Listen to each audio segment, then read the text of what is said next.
Assalamualaikum warahmatullahi wabarakatuh. Selamat siang sahabat andalan semuanya. Gimana kabarnya nih? Semoga kita semua selalu berada dalam lindungan oleh Allah Subhanahu wa taala. Amin. Nah, sahabat andalan, ada pepatah yang mengatakan, tak kenal maka tak sayang. Jadi sebelum itu, perkenalkan saya Arsya Syarifaniswa, selaku host yang akan menemani sahabat andalan semuanya dalam podcast Bincang Andalan edisi penyelenggaraan sholat jenazah Tajis Mayis MTSN 1 Kota Pekanbaru. Dan kali ini kita tidak sendirian nih sahabat andalan. Kita kedatangan tamu inspiratif yang merupakan koordinator bidang keislaman di MTSN 1 Kota Pekanbaru. Halo Ustadz. Halo. Oke, bagaimana kabarnya nih Ustadz? Alhamdulillah sehat walafiat. Alhamdulillah.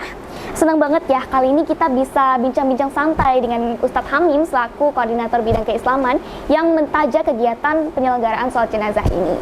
Oke, nah kali ini kita akan membahas soal perlombaan sholat jenazah Tajis Mayis di MTSN 1 Kota Pekanbaru yang biasanya umat muslim selalu memperingati Isra Mi'raj setiap tanggal 27 Rajab. Nah, kali ini 27 Rajab itu jatuh pada 27 Januari tahun 2025. Nah, sahabat andalan, penasaran gak sih terkait lomba yang baru-baru ini dilaksanakan di MTSN 1 Kota Pekanbaru? Langsung aja yuk kita tanya-tanya sama Ustadz Hamim ya. Gimana sih ini Ustadz? Oke, Ustadz Hamim, sebenarnya apa sih Ustadz tujuan dilaksanakannya perlombaan sholat jenazah ini? Baik, bismillahirrahmanirrahim. Alhamdulillah Rabbil alamin. Allahumma shalli ala Muhammad wa ala ali Muhammad. Berkenaan dengan pelaksanaan lomba Tajis Mayit itu karena kita bersempat dengan kegiatan Isra Mi'raj. Kegiatan Isra Mi'raj itu yang paling besar intinya adalah menjemput salat. Iya. Kalaulah salat itu dilakukan kita setiap hari itu barangkali sudah rutinitas. Nah, ini yang kita lakukan adalah berkaitan itu adalah salat jenazah. Salat jenazah ini jarang dilakukan dan ini tidak semua orang yang bisa mau mengurusi jenazah. Karena jenazah ini bermacam-macam. Ada jenazah yang karena barangkali yang patah, ada yang kena eksiden, ada yang mau masuk ke laut, ada yang dia mati tenggelam dan segala macam terbakar. Nah, macam-macam itu yang harus diurus. Nah, di balik itu karena Allah itu menciptakan manusia itu yang paling mulia adalah manusia. Maka kehadiran di dunia ini, maka meninggalkan dunia itu dimuliakan dengan kesempurnaan, diurus begitu. Benar. Nah, orang yang mengurus, karena itu fardu kifayah, Allah akan memberikan balasan jaza yang besar. Seperti orang yang mengurus salat jenazah itu, karena dia fardu kifayah mewakili seluruhnya masyarakat. Kalau tidak ada satu pun orang yang mengurusi salat jenazah ini, maka dia akan berdosa seluruh masyarakat itu. Maka dia akan sebuah perwakilan pada dasarnya yang akan mengurus jenazah itu. Maka jenazah itu adalah fardu kifayah. Maka orang yang mengurus itu Rasulullah telah menjelaskan akan mendapatkan pahala yang besar. Ya, ketika dia mulai pelaksanaan memandikan, menyolatkan, mengapani sampai menguburkan, dia akan mendapatkan 2 qiraat. Maka sahabat bertanya, berapa 2 qiraat? Seperti qiraat itu adalah seperti satu gunung Uhud. Begitu besarnya pahala orang yang mengurusnya. Nah, kenapa kita melakukan ini di MTS ini? Ada beberapa yang harus kita angkat ini supaya apa? Karena ini banyak orang yang barangkali menganggap ini pekerjaan biasa, padahal ini pekerjaan yang mulia di sisi Allah Subhanahu wa taala. Maka kita membuat ini untuk apa? Karena itu menjadikan sebuah perlombaan. Karena perlombaan itu tujuannya bukan itu pada dasarnya. Anak ingin bagaimana dia konsentrasi, bagaimana menyelenggarakan jenazah itu. Itu poinnya. Sehingga apa? Dia mampu melihat nanti ke depannya, kan kita hidup ini tidak tahu. Dia minimal nanti bisa menyelenggarakan jenazah orang tuanya. Baik Ustadz. Terima kasih. Wah, ternyata tujuan diadakannya penyelenggaraan sholat jenazah Tajis Mayis ini bukan hanya untuk mengejar kemenangan, tetapi juga untuk mengajarkan kita tentang nilai-nilai ibadah terhadap sesama sahabat andalan. Nah, terus Ustadz, Gimana dong tentang persiapan dari pihak madrasah mengenai lomba Tajwid Maid ini? Atau dari prosesnya ini ada kendala nggak Ustadz?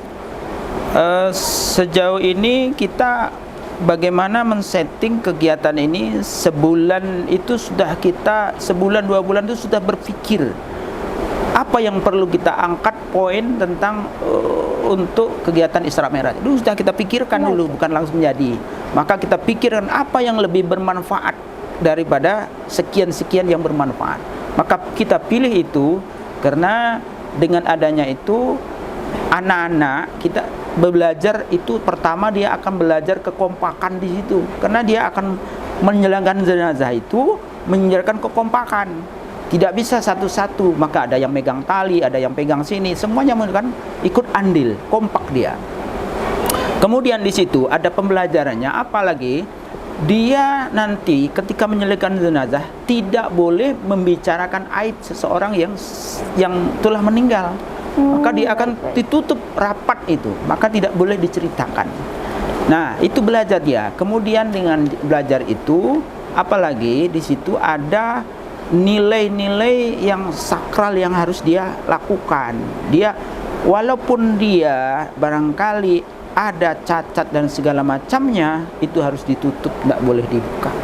Nah, itu dia belajar di situ untuk kedepannya, dan dia akan menghadapi bermacam-macam mayat yang akan dia jumpai, sehingga nanti penyelenggaraannya itu dia paham kalau mayat seperti ini, orang-orang yang patah, orang yang jatuh kena bakar, orang yang tenggelam, dia harus dengan itu dia belajar paham menyelenggarakan jenazah. Bukan kita temui jenazah itu utuh saja, tetapi ada barangkali yang bermacam-macam yang harus dia lakukan. Nah, itu proses pembelajaran itu barangkali kalau teori barangkali dia bisa, tetapi praktek itu tidak semudah apa yang dia bayangkan, sehingga bisa dia melakukan itu dengan baik. Nah, itu melatih untuk nilai-nilai keterampilan yang dia lakukan untuk penyelenggaraan jenazah itu. Itu terkait dengan skill ya Ustadz ya? Ya, skill. Ya, sahabat andalan, tentunya dibutuhkan sebuah skill dan solidaritas untuk dapat mewujudkan kerjasama antar tim, dan ya tentunya kerjasama antar tim itu sangat penting ya sahabat andalan. Dah luar biasa nih Ustadz. Dari sini kelihatan banget nih kalau misalnya lomba ini bukan soal menang, tapi juga memperkuat kerjasama dan dedikasi antar anggota tim. Terus Ustadz, kalau boleh tahu nih, harapan Ustadz terkait lomba ini ke depannya gimana nih Ustadz? Atau mungkin ada nggak sih impian Ustadz yang ingin diwujudkan terkait program keislaman untuk selanjutnya? Kita kalau perlu nanti kalau memang sudah terdidik dan terlatih secara profesional, anak-anak MTS, nanti bisa kita membuat sebuah komunitas yang penyelenggaraan tajwid mayit, dan itu bisa diundang di siapa yang membutuhkan, tinggal punya kontak, siap MTS bisa menyelenggarakan jenazah. Itu kedepannya, sehingga apa? Nanti dia bisa membantu masyarakat, di kalangan masyarakat bisa menggunakan, walaupun dia masih anak usia MTS, tapi dia bisa mampu menyelenggarakan jenazah. Itu kedepannya seperti itu, sehingga dia bisa untuk melatih jiwanya untuk bisa melakukan ibadah. Kenapa? Karena kata Rasulullah, sebaik-baik manusia adalah orang yang bermanfaat pada orang lain. Dan kedepannya juga ini tidak hanya kepada anak, tetapi juga kepada guru-guru, semuanya bisa untuk ikut serta bisa menyelenggarakan jenazah. Nah, itu jadi kedepannya insya Allah itu bisa semuanya, itu bisa ditularkan melalui anak-anak kita. Oke, baik teman-teman semuanya, tadi itu dia harapan dari Ustadz Hamim selaku koordinator bidang keislaman terkait perlombaan sholat jenazah ini. Mari sama-sama kita doakan semoga harapan Ustadz Hamim dapat tercapai, dan sahabat andalan, mari sama-sama kita dukung program podcast Bincang Andalan ini bersama-sama. Dan Ustadz, terima kasih atas waktu yang telah Ustadz berikan kepada kami semua, dan pastinya ilmu yang Ustadz berikan pada podcast Bincang Andalan ini sangat bermanfaat bagi kita semua. Dan sahabat andalan, semoga podcast Bincang Andalan yang kali ini dapat memotivasi sahabat andalan semua untuk terus belajar dan beramal. Baik, terima kasih ya Ustadz. Terima kasih. Oke. Amin. Nah, Sobat Andalan, itu dia tadi bincang-bincang seru kita dengan Ustadz Hamim selaku koordinator bidang keislaman dengan tema perlombaan sholat jenazah tajis mayit ini. Baik, saya selaku host pada podcast Bincang Andalan kali ini pamit undur diri. Mohon maaf atas segala kesalahan dan kekurangan. Wabillahi taufiq wal hidayah. Wassalamualaikum warahmatullahi wabarakatuh. Sampai jumpa di episode selanjutnya. Iya, MTS Andalan. Bincang Andalan. Informatif. Inovatif. Madrasah berprestasi. Sahabat Andalan, jangan lupa dukung terus program podcast Bincang Andalan ini dengan like, komen, dan share video ini ke teman-teman kalian semua. Jangan lupa tekan tombol subscribe dan aktifkan tombol lonceng agar teman-teman semua tidak ketinggalan info-info terbaru dari podcast Bincang Andalan. Sampai jumpa teman-teman semuanya.